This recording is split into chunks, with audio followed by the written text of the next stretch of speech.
لیلۃ القدر کو تعظیم کی وجہ سے لیلۃ القدر کہا گیا ہے۔ اللہ تعالیٰ سورہ نام میں فرماتے ہیں، اور اس کا مطلب یہ ہے کہ یہ عزت اور شرافت والی رات ہے، کیونکہ قرآن کریم اس رات میں نازل ہوا، اور اسی رات اللہ کے فرشتے برکت و رحمت اور مغفرت نازل فرماتے ہیں۔ یا پھر اس لیے لیلۃ القدر کہا گیا ہے کہ جو آدمی اس رات کو جا کر اللہ کی عبادت میں گزارتا ہے وہ بھی عزت و شرافت والا ہو جاتا ہے۔ سورہ قدر میں اللہ تعالیٰ یوں فرماتا ہے، بے شک ہم نے اسے شب قدر میں اتارا، اور تم نے کیا جانا کیا شب قدر کیا ہے؟ شب قدر 1000 مہینوں سے بہتر ہے۔ اس میں فرشتے اور جبریل اترتے ہیں اپنے رب کے حکم سے ہر کام کے لیے، وہ سلامتی ہے صبح چمکنے تک۔ حضرت ابو بکر اور راق نے فرمایا، اس رات کو شب قدر اس لیے کہا گیا ہے کہ جس آدمی کے اس سے پہلے اپنی بے عملی کی وجہ سے برے اعمال ہوں، انسان شب قدر کی رات عبادت کرنے سے اللہ تعالیٰ کے نزدیک ہو جاتا ہے۔ اللہ تعالیٰ اس بندے کے سب گناہوں کو معاف فرما دیتا ہے۔ رسول اللہ صلی اللہ علیہ وآلہ وسلم نے فرمایا، بے شک اس رات ہر گناہ گار کی بخشش ہو جاتی ہے۔ جو معافی کا طالب ہو، لیکن صرف 4 لوگوں کو اللہ تعالیٰ معاف نہیں فرماتا۔ ان 4 لوگوں کو بتانے سے پہلے آپ کو یہ بتاتے چلیں کہ حضرت محمد صلی اللہ علیہ وآلہ وسلم نے فرمایا، شب قدر عظمت والی رات صرف امت محمدیہ کو ملی ہے۔ شب قدر حضرت محمد صلی اللہ علیہ وآلہ وسلم کی امت کے لیے بہت بڑا احسان ہے، جو کسی دوسری امت کے لیے نہیں۔ صرف حضرت محمد صلی اللہ علیہ وآلہ وسلم نے فرمایا کہ اللہ تعالیٰ نے میری امت کو شب قدر جیسی نعمت سے نوازا ہے جو کسی کو عطا نہیں ہوئی۔ امام مالک روایت کرتے ہیں کہ حضرت محمد صلی اللہ علیہ وآلہ وسلم کو ان سے پہلے لوگوں کی عمریں بتائی گئی۔ آپ صلی اللہ علیہ وآلہ وسلم نے لوگوں کی عمروں کو بہت ہی کم محسوس کیا کہ امت محمد صلی اللہ علیہ وآلہ وسلم پہلی امتوں کی طرح طویل عمر کو نہیں پہنچ سکے گی، لہٰذا خدا نے آپ کو شب قدر عنایت فرمائی۔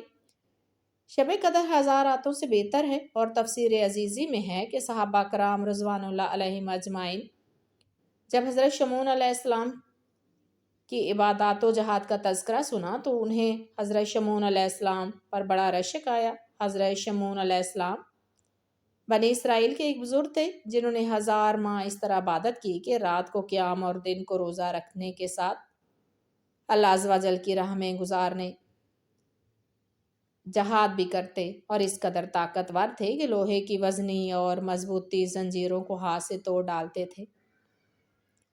جب صحابہ کرام نے حضور صلی اللہ علیہ وآلہ وسلم سے حضرت شمعون علیہ السلام کا واقعہ سنا تو وہ آپ صلی اللہ علیہ وآلہ وسلم کی خدمت بابرکت میں عرض کرنے لگے کہ یا رسول اللہ، ہمیں تو بہت تھوڑی عمریں ملی ہیں، اس میں کچھ حصہ ہم نیند میں گزارتے ہیں، کچھ طلب معاش میں، کھانے پکانے اور دیگر امور دنیاوی میں، لہٰذا ہم تو حضرت شمعون علیہ السلام کی طرح عبادت کر ہی نہیں سکتے، یوں بنی اسرائیل ہم سے عبادت میں بڑھ جائیں گے۔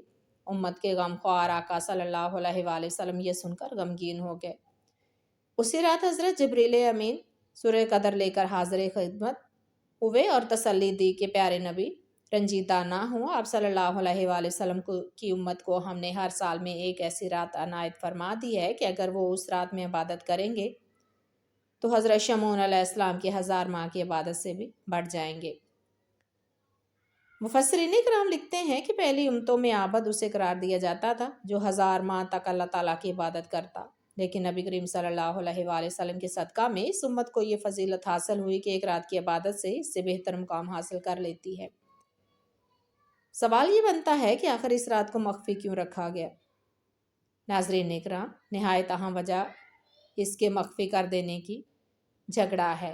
حضرت عبادہ بن صامت سے مروی ہے کہ اللہ تعالیٰ نے پیارے نبی صلی اللہ علیہ وآلہ وسلم کو حکم فرمایا کہ آپ اس رات کی تعین کے بارے میں اپنی امت کو آگاہ فرما دیں کہ یہ فلاں رات ہے، لیکن 2 آدمیوں کے جھگڑے کی وجہ سے بتانے سے منع فرما دیا۔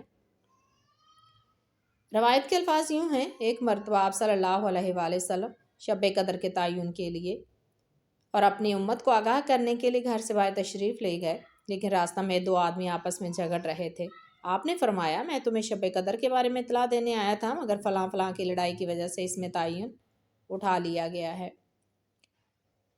اس روایت نے یہ بھی واضح کر دیا کہ لڑائی جھگڑے کی وجہ سے انسان اللہ تعالیٰ کی بہت سی نعمتوں سے محروم ہو جاتا ہے۔ یہی وجہ ہے کہ آج امت محمدیہ برکتوں اور سعادتوں سے محروم ہوتی جا رہی ہے۔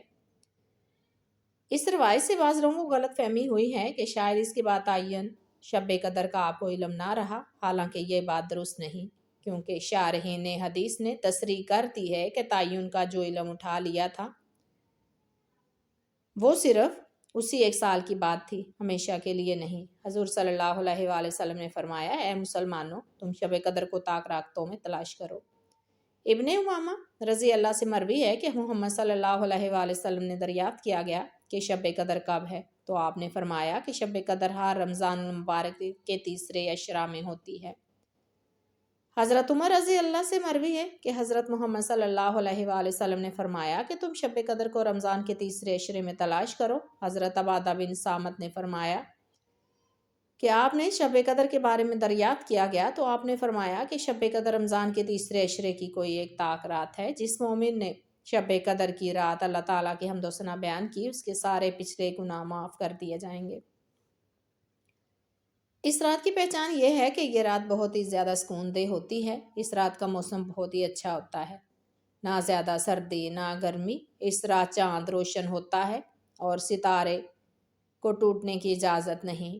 اس کی علامت یہ ہے کہ صبح اطلاع سورج جو ہے وہ زیادہ روشن ہوتا ہے، اس کی شعاعیں نہیں جاتی۔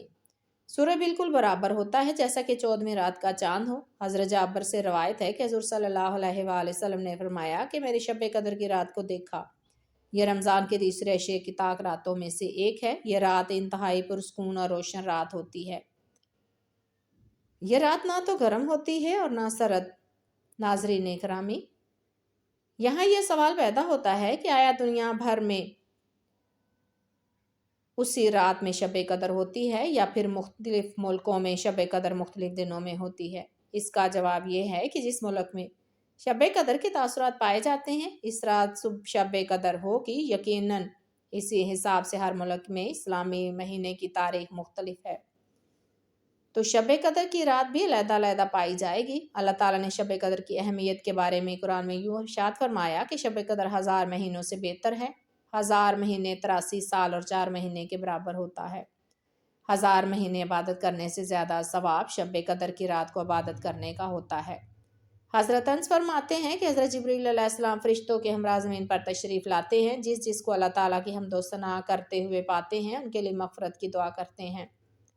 امام ابی شیبہ حضرت انس رضی اللہ سے بیان فرمایا ہے کہ میں کسی دن کو کسی رات پر اور کسی رات کو کسی دن پر افضل نہیں جانتا سوائے شب قدر کے، کیونکہ یہ 1000 مہینوں سے بہتر ہے۔ ہمیں 21ویں، 25ویں، 27ویں، 29ویں اور آخری رات اللہ تعالیٰ کی عبادت میں زیادہ سے زیادہ مصروف رہنا چاہیے۔ ان راتوں کے بارے میں حدیث اس طرح بیان کی گئی ہے کہ حضرت انس نے فرمایا، اس رات کوئی بھی صدقہ یا کوئی عبادت کی جائے تو 1000 راتوں سے افضل ہے۔ حضور صلی اللہ علیہ وآلہ وسلم نے حضرت عائشہ سے فرمایا کہ شب قدر کو دعا مانگنے کا حکم یہ ہے۔ حضرت سفیان ثوری فرماتے ہیں کہ میرے قریب شب قدر کی رات دعا کرنا اور توبہ استغفار کرنا نوافل سے بہتر ہے۔ حضرت ابو ہریرہ سے مروی ہے کہ حضور صلی اللہ علیہ وآلہ وسلم نے فرمایا کہ جس نے شب قدر کی رات اللہ تعالیٰ کی بارگاہ میں ثواب کی نیت رکھتے ہوئے رکوع اور سجود کیا تو اس کے پچھلے سب گناہوں کو معاف کر دیا جاتا ہے۔ ماہ رمضان میں اللہ تعالیٰ کے آخری نبی صلی اللہ علیہ وآلہ وسلم کا معمول یہ تھا کہ تہجد کی نماز ادا کرنے کے بعد قرآن پاک کی تلاوت کیا کرتے تھے۔ جب کسی رحمت والی آیت میں تلاوت فرماتے تو اللہ تعالیٰ کا شکر بجا لاتے، اور عذاب والی رات کی تلاوت فرماتے تو اللہ تعالیٰ سے پناہ مانگتے۔ حضرت عائشہ رضی اللہ تعالیٰ عنہا سے مروی ہے کہ میں نے ایک بار حضرت محمد صلی اللہ علیہ وآلہ وسلم سے کہا کہ اللہ کے نبی، اگر مجھے معلوم ہو جائے کہ فلاں رات شب قدر کی ہے تو میں اپنے رب سے کیا دعا مانگوں؟ آپ نے فرمایا، یہ دعا کرنا کہ اللہ آپ بہت زیادہ معاف کرنے والے ہیں، مجھے معاف فرما دیجئے۔